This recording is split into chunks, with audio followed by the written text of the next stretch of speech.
get ourselves organized.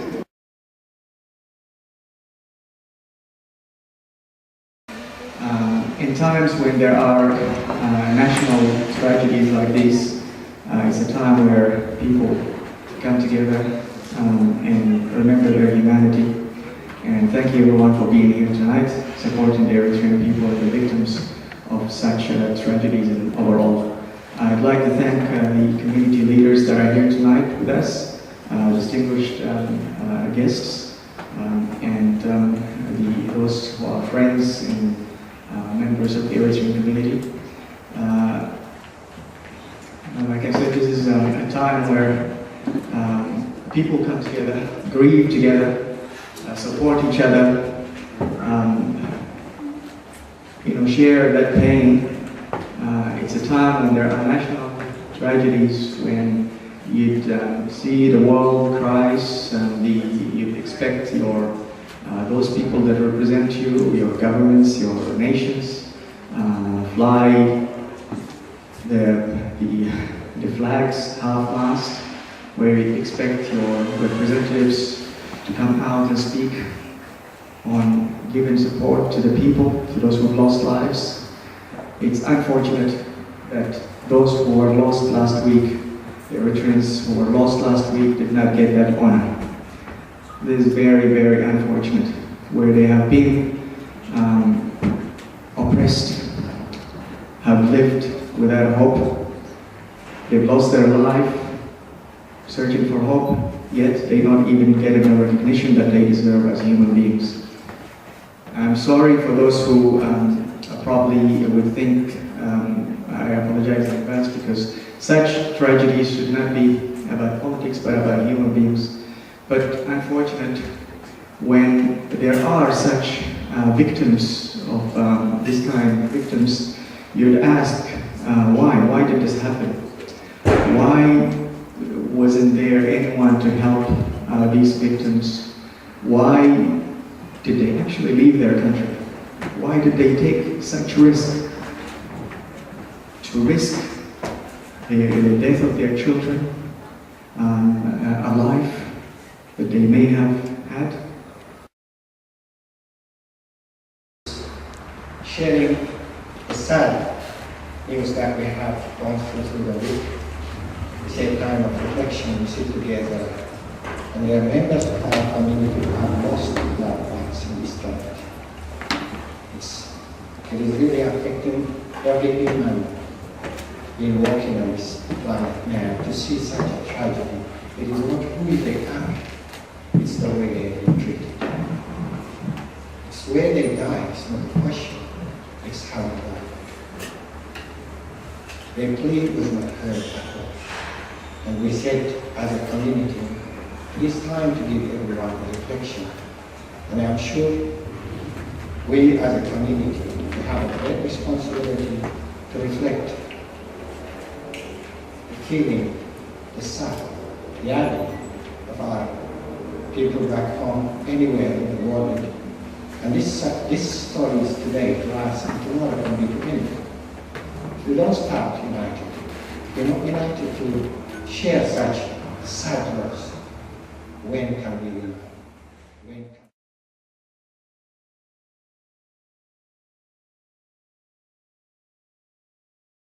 And we didn't know what was going to happen to us, and they told us they were going to look after us and put us on a boat, but we just weren't sure what was going to happen.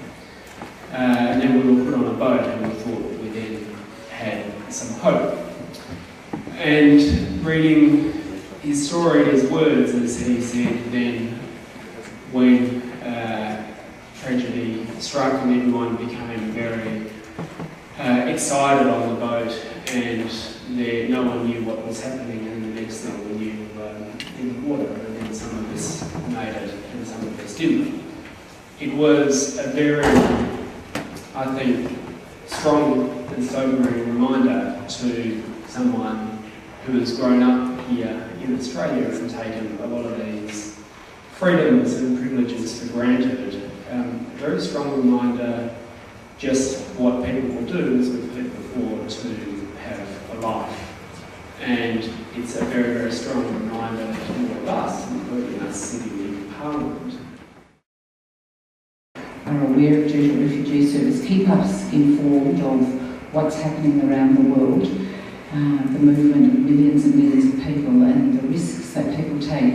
But I suppose today I feel a desire, I suppose, to say that I believe in the goodness of people. It's easy at a moment like this for us to feel just the absolute weight of despair, but I believe in the goodness of people. I think that, and others have said it before me, it's because we hide information, we make others the other, we demonise people, that these things can happen. So اللهم ارحمه واغفر له انهم حقيقة قتل وبقريب شهيد. اللهم ارحمه واغفر له ونواسي اهله والشعب كله. هو خلال الاحداث بعد ليبيا مباشرة انا قاعد اعمل احصائية للإرتريين الهاجروا، تقول من BBC 30,000 وصلوا لإيطاليا. من 30,000 فيهم 7,000 ونص، 7,500 إريتريا. ما يعادلهم 7,500 من سوريا، بمعنى أكثر بلد فيها مشكلة. اللي ماتوا 19,000، كم هم؟ يعني من 30,000 مروا 30,000 وماتوا 19,000. إحصائيات تقول في إسرائيل وجود 35,000. كم ماتوا في الصحراء سيناء عشان يدخلوا إسرائيل؟ وكم مات في صحراء السودان؟ هذا أرقام غريبة. إحنا كأمة وكشعب خير الشباب اللي قاعد يبتدوا، وهذا الشباب هو المستقبل بتاع الدنيا. إذا ما حافظنا على شبابنا معناه هذا الشعب ما له أي مستقبل.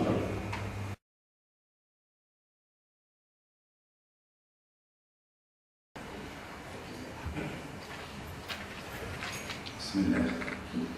السلام عليكم. عظم الله وجهكم ان شاء الله، ان شاء الله ربي يدخل موتاكم للجنة من افسح ابوابها. First of all, my name is Baha. I'm from the Libyan community, and we are here to say that we feel your pain, and we are here to share your grief. It's a tragedy to see how so many people, innocent people, children and women, die without any good reason. In this day and age, people should not die. People should not take a boat that's leaking water and go in the middle of the sea or ocean without any navigation equipment and just take their chances to seek a better life.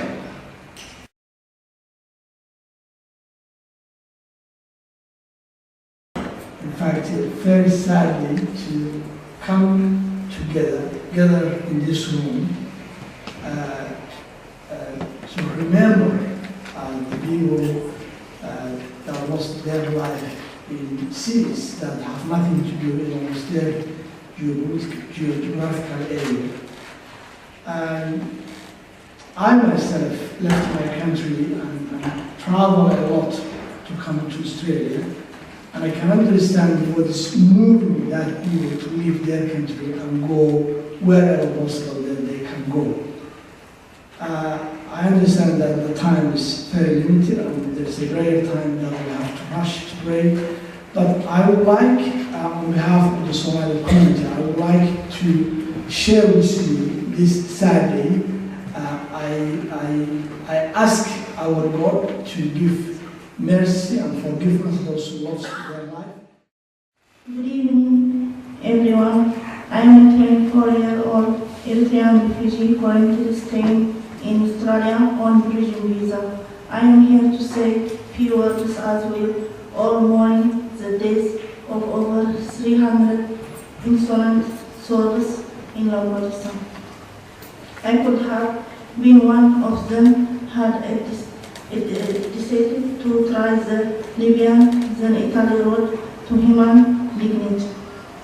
Trust me, none of the crucial fellow Eritreans, including I would have not left our homeland Eritrean if we had a glimpse of hope. It took me 20 days to reach Sudan on foot, then Indonesia, and after a horrible 12 days on the Indian Ocean, I made it safely to Christmas Island on May the 24th. Guess what? May 24th is Eritrean's Independence Day. How sad once again I express my sadness and pray for this who dared to have a dignified lists. Some of them were my friends and others were my schoolmates. May Allah please their soul. Finally, I would like to thank the Eritrean community in Australia for their support and special thank you. السلام عليكم. بسم الله الرحمن الرحيم. نترحم أولا على الشهداء وهم شهداء لأنهم رفضوا الظلم والاستضعاف، وزي ما يقول القرآن في الحوار الإلهي مع المستضعفين في الأرض في يوم الحق. يعني سؤال ليه يعني هم رضوا بالظلم؟ فالإجابة تكون كنا مستضعفين في الأرض. فالتوجيه الإلهي كان ألم تكن أرض الله واسعة وتهاجروا فيها؟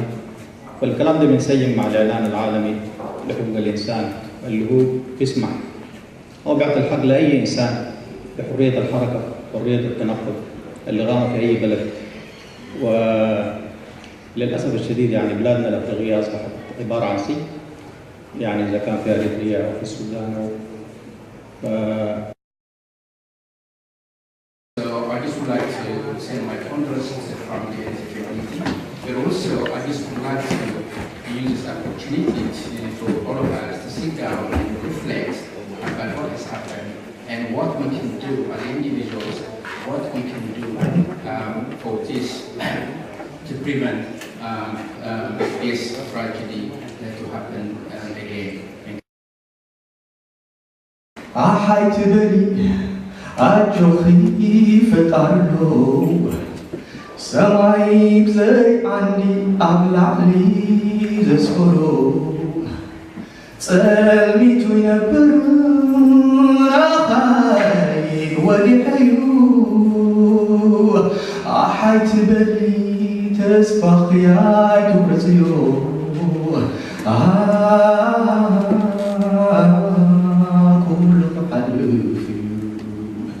كندي حسم مرت زي وحطو كندي شكر زبن زي لوطو تفتحوا عن بابا شوف على الله أحيت بلي تسبق يا ترزيو عالقي تطبي إنت كتبر يوم جزيتان وهي رحمة متاعيو